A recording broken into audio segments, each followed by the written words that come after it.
Assalamualaikum warahmatullahi wabarakatuh. Jumpa lagi di Kobarkan, Kongko bareng Perpustakaan. Podcast UPT Perpustakaan Universitas Muhammadiyah Purworejo yang membahas berbagai topik menarik dengan narasumber yang inspiratif. Di episode kali ini kita akan dibersamai oleh Ketua Program Studi Peternakan, yaitu Bapak Faruk Iskandar, SPT MSI. Kalau sudah bertemu Bapak Faruk, tentu obrolan yang akan kita bahas tidak jauh dari dunia peternakan. Kita sapa dulu Bapak Faruk, apa kabar hari ini Pak? Alhamdulillah baik Mbak Ima. Boleh perkenalan dulu mungkin secara singkat apa kesibukan yang sekarang sedang dilalui? Terima kasih. Perkenalkan, saya Faruk Iskandar. Saat ini kebetulan saya diamanahi untuk menggawangi di program studi peternakan sebagai ketua program studi. Itu untuk fokusnya. Oke. Kalau sebelumnya saya sempat juga setelah saya kuliah di Undip dulu, baik S1 maupun S2-nya, program studi peternakan juga, sesuai dengan bidang studi yang saya geluti saat ini tentunya karena sebagai akademisi. Nah, setelah lulus S1 sebelum lanjut S2, saya sempat ikut beberapa program, diantaranya program dari kementerian, yaitu dalam pengembangan bidang peternakan, pengelolaan usaha peternakan sapi untuk penggemukan saat itu, Mbak. Kebetulan pada saat masih mahasiswa juga membantu teman-teman senior di Undip saat itu dalam menjalankan bisnis agribisnis, terutama terkait dengan penyediaan peralatan-peralatan usaha peternakan. Sehingga dari pengalaman saya yang meskipun sekarang ini sebagai akademisi, alhamdulillah saya punya sedikit pengalaman juga sebagai seorang entrepreneur di bidang peternakan, termasuk juga menjadi tim di dalam satu perusahaan bidang agribisnis. Nah, ini yang barangkali meskipun sedikit perlu kita bagi juga ke teman-teman. Betul, Pak. Bisa nanti sharing-sharing di tema kita kali ini ya, Pak. Tema kita kali ini apa ya, Mbak? Tema kita kali ini itu beternak tanpa ngarit. Beternak tanpa ngarit ya. Tema yang cukup menarik Pak bagi saya pribadi, karena untuk saya pribadi sebagai seorang yang awam, ini baru mendengar nih istilah ini. Kalau berbicara tentang peternakan kan identik dengan ngarit ya Pak, mencari pakan gitu. Kok ini ada beternak tanpa ngarit, itu seperti apa Pak? Terus ternaknya mau dikasih pakan apa gitu ya? Iya betul Pak. Tapi sebelumnya apresiasi buat teman-teman tim perpustakaan ya yang secara kreatif menghadirkan pustaka-pustaka kekinian gitu, tidak hanya buku tapi juga konten-konten yang semoga bisa menjadi informasi dan tambahan literasi buat masyarakat. Nah, pertanyaan yang menarik sebetulnya memang dari Mbak Ima ya, tentang beternak tanpa ngarit ini apa bisa begitu ya? Iya betul Pak. Kalau menurut Mbak Ima sendiri bisa nggak kira-kira beternak tanpa ngarit? Kalau melihat perkembangan zaman harusnya bisa sih Pak. Masa sekarang udah era digital gitu ya? Kira-kira ngarit kalau di dunia digital bisa nggak? Ngarit di dunia digital? Agak masih belum punya gambaran ini Pak. Iya. Beternak tanpa ngarit ini memang kalau kita sedikit kembali ke belakang bahwa ngarit itu istilah kearifan lokal, istilah Jawa barangkali Mbak ya. Sederhananya adalah aktivitas yang dilakukan oleh para peternak mengambil rumput di manapun itu sebagai pakan untuk ternak yang dipelihara. Nah, kenapa kemudian peternak butuh ngarit? Karena secara umum ya, ternak khususnya ruminansia itu pakannya adalah hijauan. Dan hijauan ini ada di sawah, bisa jadi dalam bentuk rumput-rumput lapang atau hijauan yang berada di perkebunan, di hutan dalam bentuk ramban biasanya masyarakat menyebutnya. Itu pakan utama yang dibutuhkan oleh ternak. Sehingga sederhananya bahwa orang kalau beternak khususnya ruminansia ya harus ngarit gitu. Itu pemahaman yang dulu. Meskipun di era digital sekarang ini, ngarit ini mempunyai makna yang lebih luas. Dalam artian, saya tadi tanya Mbak Emma, apakah kita bisa ngarit secara digital gitu? Ya kalau ngarit itu diartikan sebagai mencari rumput di digital, ya Susah tetap ya? bisa. Oh, bisa. Ya, Oh. asal punya resource atau uang untuk membayarnya saja kan sekarang. Oh, iya. Kalau secara konvensional ngarit dipahami upaya yang dilakukan oleh peternak ngambil rumput di pekarangan, di sawah atau dimanapun itu. Nah kalau digital berarti kita bisa melalui berbagai platform, entah itu di e-commerce ataupun di marketplace, kita cari gitu yang jual rumput baik dalam bentuk silasa atau apa, kita tinggal klik order bisa. Oh, Nah, oke. dan itu juga ada peternak-peternak kreatif yang menjawab peluang tersebut. Dengan mereka sudah beternak tentunya, kemudian ada stok pakan yang cukup melimpah, sisa ketika hanya diberikan untuk ternaknya, sehingga pakan yang sisa tadi kemudian dijual. Oke. Dijual relatif sudah dalam bentuk pakan hijauan olahan. Oh. Sehingga secara kualitas pakan hijauannya ini tetap terjaga atau bahkan semakin meningkat, tapi punya daya simpan atau daya tahan yang lebih lama. Sehingga ketika ada konsumen dari luar daerah bahkan luar provinsi yang order, kemudian pengiriman butuh waktu beberapa hari, dan kemudian nanti sampai di lokasi tujuan dan disimpan beberapa hari juga, itu pakannya tetap terjaga kualitasnya. Oh gitu. Nah, pendekatan beternak tanpa ngarit ini barangkali suatu upaya yang dilakukan oleh peternak untuk menyediakan bahan pakan dalam waktu tertentu. Sehingga kegiatan ngarit ini tidak dilakukan tiap hari. Ada cerita yang menurut saya unik di era sekarang. Ini belum lama juga. 1 bulan yang lalu di bulan April, kebetulan saya juga aktif di beberapa komunitas ya. Nah, itu komunitas tentang pertanian secara umum ya. Jadi kita di bulan kemarin menyelenggarakan sarasehan. Yeah. Di mana dalam sarasehan itu ada 2 kegiatan inti. Yang pertama adalah seminar terkait dengan topik pertanian secara umum. Kemudian yang kedua adalah rapat koordinasi. Kebetulan ini acaranya dilaksanakan habis zuhur ya, jam 1 begitu. Nah, dilalahnya kebetulan acara yang pertama ini rampung sampai jam 4. Padahal masih ada acara yang kedua kan. Yeah. Dan bayangkan, kita peserta itu ada 100-an hampir 100-an. Setelah acara sesi 1 selesai, itu separuh lebih peserta kita izin. Alasannya apa? Mau ngarit itu tadi, Pak. Betul. Di era sekarang ini, jadi di era digital ya sekarang 4.0 gitu, aktivitas konvensional yang melekat pada peternakan yang membuat stigma kurang baik ya, itu masih lazim, masih umum kita temui. Jadi separuh lebih izin itu karena ya itu tadi, belum ngarit dan belum ngasih pakan ternaknya. Yeah. Yang bubar acara sarasehannya kurang begitu efektif. Nah, kondisi seperti ini mungkin masih banyak dan rata-rata peternak yang seperti ini peternak kecil yang notabene-nya adalah generasi old. Ya, bukan generasi milenial apalagi generasi Gen Z. Nah, itu tadi ada cerita yang membuat saya sebagai seorang akademisi peternakan itu cukup prihatin juga sebetulnya. Karena peternak kita itu masih sangat konvensional, yang mana dalam penyediaan pakannya itu masih tiap hari harus mengambil rumput, kemudian harus memberi pakan. Nah, ini sudah sangat tidak relevan tentunya bagi generasi peternak muda milenial sekarang ini. Nah, peternak tanpa ngarit ini barangkali menjadi solusi dan tuntutan dalam dunia usaha peternakan saat ini.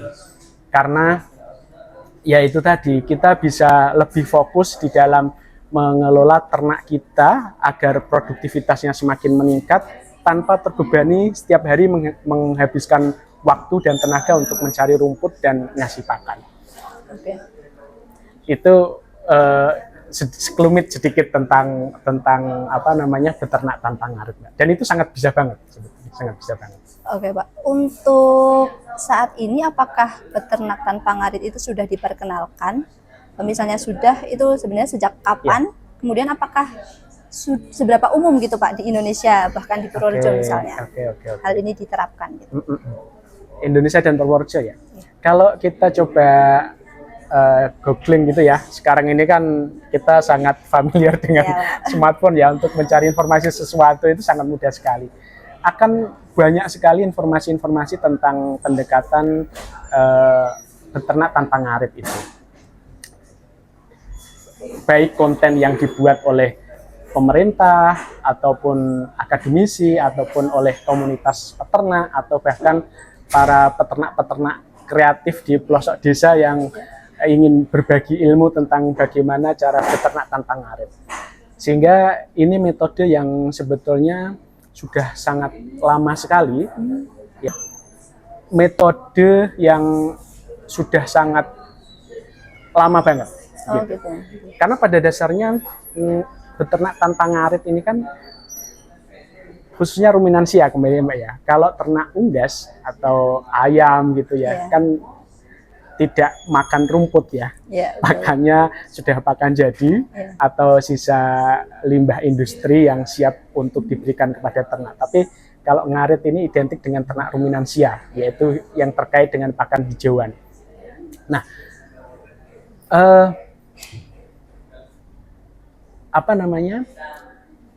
peternak yang bisa menerapkan tanpa ngarit ini adalah peternak yang menurut saya saat ini bisa dikatakan sebagai peternak yang pro. Motivasi dan juga konsistensi yang tinggi. Ya, betul. Kenapa? Karena kalau beternak tanpa ngarit itu identiknya adalah kita bisa menyediakan pakan dalam waktu tertentu, atau sederhananya kita bisa nyetok pakan untuk beberapa hari ke depan gitu, sehingga tidak perlu ngarit tiap hari. Bisa jadi ngaritnya hanya 1 kali 1 bulan atau 1 kali 1 minggu. Dengan ngarit 1 kali 1 bulan itu kita mengelola tenaga kerja kita, anak kandang kita atau karyawan kita untuk mengambil rumput dalam jumlah yang banyak, kemudian kita olah sehingga bisa kita simpan untuk waktu tertentu. Nah, jadi berubah bentuk juga Pak, dari yang rumput biasa, kemudian mungkin jadi bentuk tertentu kan? Nah, kalau secara tergantung kita pengolahannya ya Mbak ya. Kalau dalam pendekatan pengolahan pakan hijauan ternak itu setidaknya ada, yang pertama adalah dalam bentuk hay, kemudian silase, seringkali 2 ini. Kalau disimpan dalam bentuk hay ini adalah hijauan yang kering. Sehingga kalau hijauan yang kering, perubahannya hanya mungkin warna, karena kadar airnya semakin sedikit ya. Pada saat hijauan diambil masih segar, fresh hijau, kemudian setelah dikeringkan, ini warnanya mungkin menjadi agak kehijauan ataupun agak kecoklatan. Nah, sehingga dari segi warnanya. Kalau dari segi bentuknya, kalau kita olah menjadi silase ya, atau kita fermentasi, ini secara mekanik, karena agar proses fermentasi itu maksimal, rumput yang sebelumnya dalam ukuran yang cukup panjang, apalagi kalau rumput gajah itu kan tahu sendiri kan, tinggi, besar, dan panjang, tidak berukuran. Nah, kita olah dahulu dengan mengubah bentuk fisiknya. Kita biasanya dipotong, di chopping, pemotongan dengan ukuran tertentu. Kalau untuk pakan sapi relatif lebih panjang, bisa 5-10 cm, sudah cukup bagus. Kemudian kalau untuk domba ataupun kambing tentunya lebih pendek, antara 1-3 cm. baru kemudian di proses dengan fermentasi menggunakan beberapa bahan ya. Banyak sekali kalau kita lihat di YouTube itu bagaimana cara untuk fermentasi atau membuat silase dan seterusnya itu, dan kita sendiri pun bisa. Nah, mungkin nanti kalau suatu saat kita perlu bimbingan teknis untuk pembuatan silase, Bisa praktek ya, Pak? bisa kita praktekkan, ya. Tapi untuk menyingkat waktu, barangkali teman-teman bisa melihat bagaimana caranya. Nah, tapi dari proses pengolahan tadi, tentunya ada sedikit perubahan bentuk warna dari yang hijauan masih segar, namun secara kualitas ini punya kualitas yang lebih baik, lebih baik. Terutama dari peningkatan kadar proteinnya dan juga peningkatan kecernaan dari hijauan tersebut, sehingga lebih bagus untuk dikonsumsi oleh ternak, sehingga ternaknya cepat gemuk. Sederhananya begitu kira-kira. Untuk di Purworejo sendiri, Pak, udah banyak yang menerapkan peternakan pangarit itu? Untuk di Purworejo, kalau yang menerapkan, saya yakin sudah sangat banyak. Hanya saja konsistensi ini yang barangkali saya belum melihat ada peternak yang secara konsisten kebutuhan pakan hijauannya ini benar-benar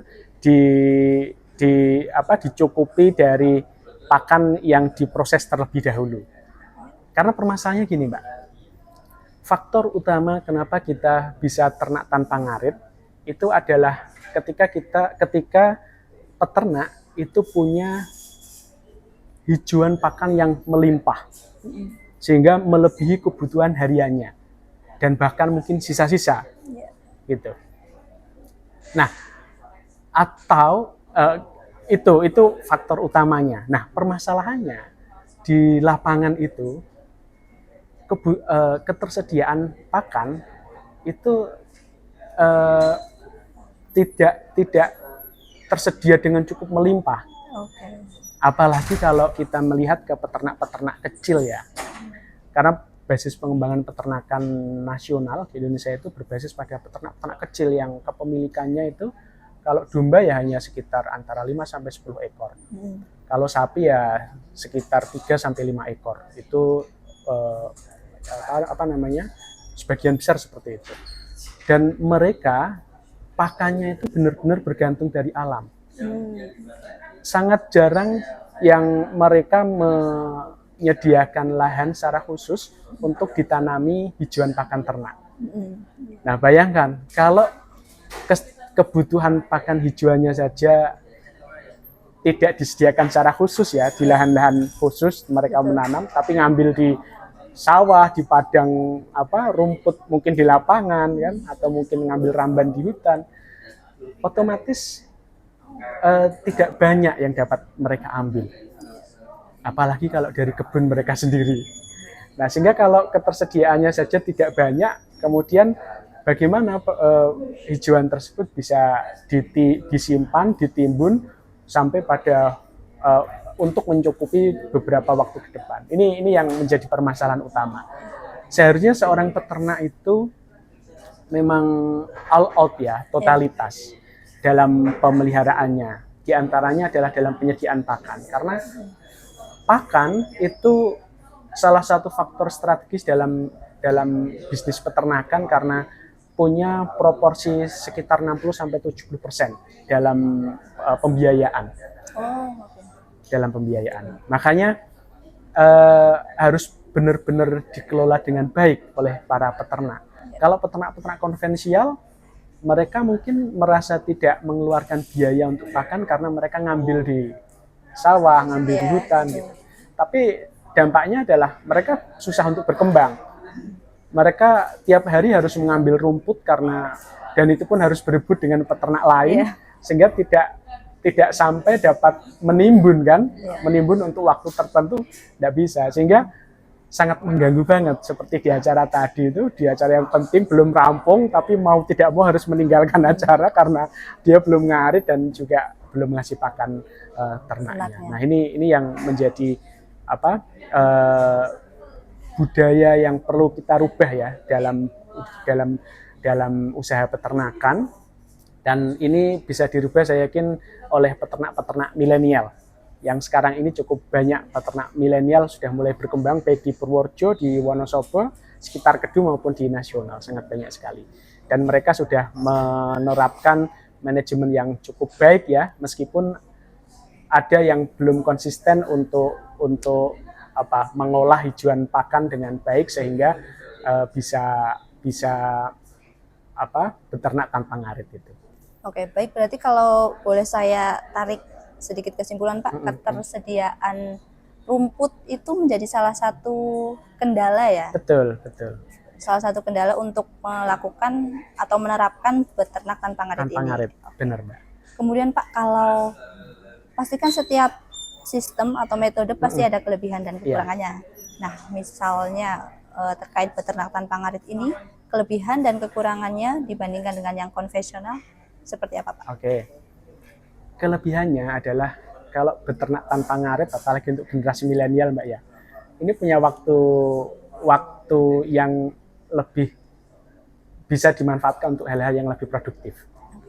Tentunya kan, karena tidak harus menghabiskan waktu untuk mengambil rumput dan seterusnya. Meskipun itu memang dalam skala usaha bisa didelegasikan kepada anak kandang gitu. Nah, tapi kembali lagi bahwa kelebihan yang kedua, beternak tanpa ngarit ini akan berdampak pada pengolahan pakan hijauan yang menjadi semakin berkualitas. Karena hijauan yang akan disimpan sebagai cadangan pakan beberapa hari itu harus diolah agar tidak busuk dan kualitasnya terjaga atau bahkan meningkat. Itu sudah konsekuensi logis, sehingga itu menjadi kelebihan yang kedua. Kelebihan yang ketiga adalah dengan kita bisa beternak tanpa ngarit ini, itu bisa fokus pada pengembangan bisnis yang lebih besar. Karena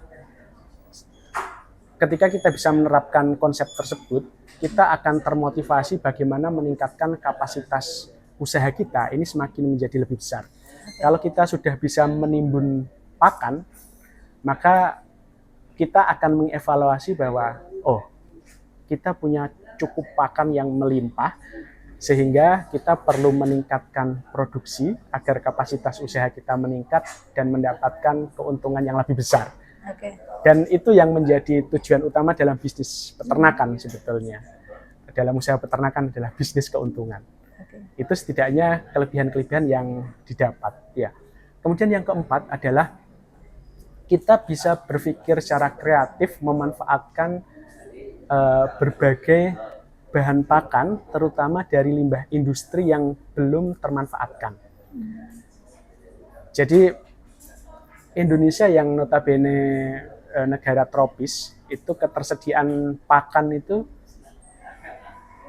tidak stabil, Mbak ya. Sederhananya adalah ketika musim penghujan, ketersediaan rumput itu cukup banyak, melimpah, termasuk sisa-sisa hasil pertanian juga banyak ya, dari jerami padi, kemudian sisa-sisa hasil pertanian yang lain ya, entah itu jerami jagung atau tanaman kedelai dan lain sebagainya, kacang hijau dan seterusnya, itu melimpah. Tapi pada saat musim kemarau ini paceklik relatif, apalagi kalau kemarau panjang. Dan peternak itu tidak banyak yang inisiatif punya lahan khusus untuk nanam hijauan pakan ternak itu. Nah, dengan kondisi ini tentunya orang yang terbiasa, peternak yang terbiasa mengolah pakan hijauan ternak, mereka akan melihat potensi besar tersebut, bahwa di musim penghujan itu banyak sekali stok hijauan pakan, baik dari rumput maupun sisa hasil pertanian yang bisa dimanfaatkan. Nah, akhirnya itu bisa diolah dengan cara fermentasi atau amoniasi ataupun yang lainnya, sehingga punya cadangan stok pakan yang semakin banyak, semakin besar untuk memenuhi kebutuhan produksi ternak yang bisa semakin besar juga. Sehingga 4 itu kurang lebih kelebihan yang bisa kita dapatkan. Dan itu memang tidak mudah, Mbak. Saya katakan ini peternak pro yang bisa konsisten untuk